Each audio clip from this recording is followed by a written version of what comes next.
बिस्मिल्लाहिर्रहमानिर्रहीम।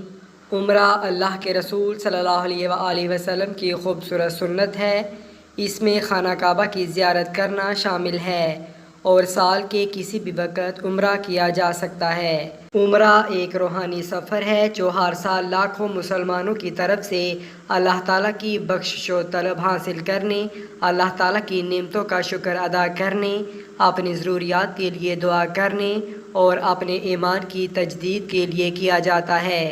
जब उम्रा की अहमियत के बारे में पूछा गया तो इब्न अब्बास रज़ी अल्लाह ताला अन्हो बयान करते हैं कि रसूलुल्लाह सल्लल्लाहु अलैहि वसल्लम ने फरमाया, हज और उम्रा लगातार करो क्योंकि ये गुर्बत और गुनाहों को इस तरह दूर कर देते हैं जिस तरह दोन की लोहे की नजास्त को दूर करती है।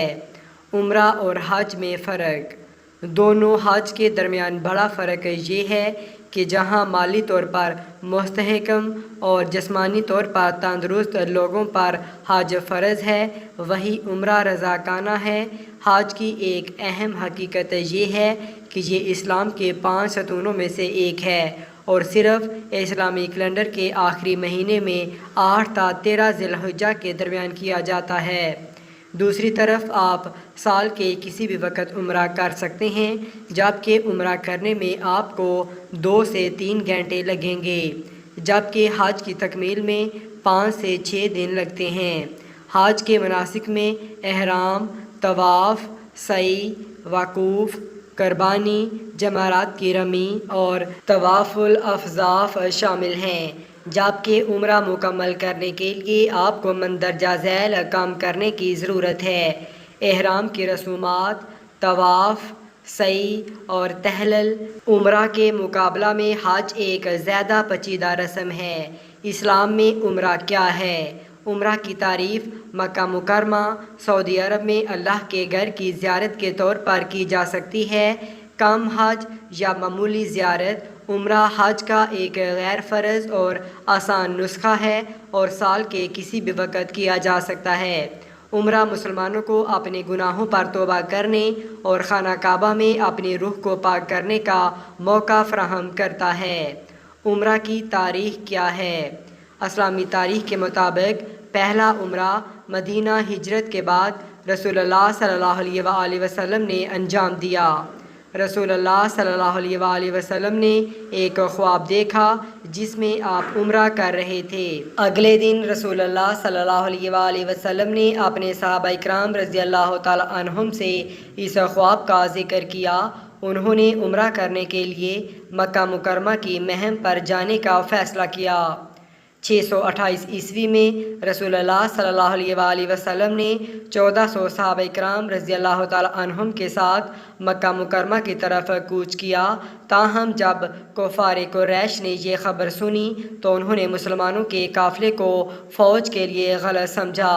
मक्का के दरवाज़े के करीब पहुँचने पर नबी करीम सल्लल्लाहु अलैहि वसल्लम ने एक सफ़ीर को कायदीन के पास भेजा कि वो वाज़ा करें कि वो अमन के साथ आए हैं और यहाँ सिर्फ़ काम उम्री के लिए आए हैं। ताहम कुरैश ने मुसलमानों के काफ़िले को हदीबिया में इंतज़ार करने को कहा। कुरैश के रहनुमाओं और रसूलुल्लाह सल्लल्लाहु अलैहि वसल्लम के दरमियान मुज़ाकरात हुए और दोनों फ़रीक़ों ने 10 साला मशहूर सुलह हुदैबिया पर दस्तखत कर दिए। मुआहदे की शराइत के मुताबिक मुसलमानों के काफ़िले को मदीना वापस आने के लिए कहा गया और अगले साल उम्रा करने के लिए वापस आने की इजाज़त दी गई। उम्रा कितना तवील है? तमाम उम्रा पैकेजेस ज़ायरीन के आराम, सेहत, वक़्त और मेहमान नवाजी को मद्देनज़र रखते हुए बनाए गए हैं। आम तौर पर उम्रा के लिए पैकेज का दौरानिया मुख्तलिफ हो सकता है, 7 से 30 दिन। ताहम क्योंकि उम्रा बहुत आसान है, एक हाजी उसे एक दिन से भी कम वक़्त में अंजाम दे सकता है। इस बात पर मुनहसर है कि आप तवाफ़, सई और दीगर वाजिबात को अंजाम देने में कितना वक़्त लेते हैं। उम्रा किस चीज़ के लिए मशहूर है? نبی اکرم صلی اللہ علیہ وآلہ وسلم نے اکثر عمرہ کو ان لوگوں کے لیے فوری فکس کہا جو حج نہیں کر سکتے۔ عمرہ زیارت ایک الہی تجربہ ہے جو مسلمانوں کو اپنی روحوں کو تازہ کرنے، اپنے گناہوں کی معافی مانگنے، ان کے ذہنوں کو پاک کرنے اور اپنے ایمان کی تجدید کا موقع فراہم کرتا ہے۔ رسول اللہ صلی اللہ علیہ وآلہ وسلم نے فرمایا، حج اور عمرہ کرنے والے اللہ تعالیٰ کے نمائندے ہیں۔ اگر وہ اسے پکارتے ہیں تو وہ ان کو جواب دیتا ہے، اور اگر وہ اس سے معافی مانگتے ہیں تو وہ انہیں بخش دیتا ہے۔ ابو ہریرہ رضی اللہ تعالیٰ عنہ روایت کرتے ہیں کہ رسول اللہ صلی اللہ علیہ وآلہ وسلم نے فرمایا، ایک عمرہ سے دوسرے عمرے تک درمیان میں آنے والی چیزوں کا کفارہ ہے، اور حج مبرور جنت سے کم اجر نہیں رکھتا۔ اس طرح اگر آپ زندگی میں کھوئے ہوئے محسوس کرتے ہیں تو عمرہ کرنے سے آپ کو سچائی، امید اور رہنمائی کی روشنی حاصل کرنے میں مدد ملے گی۔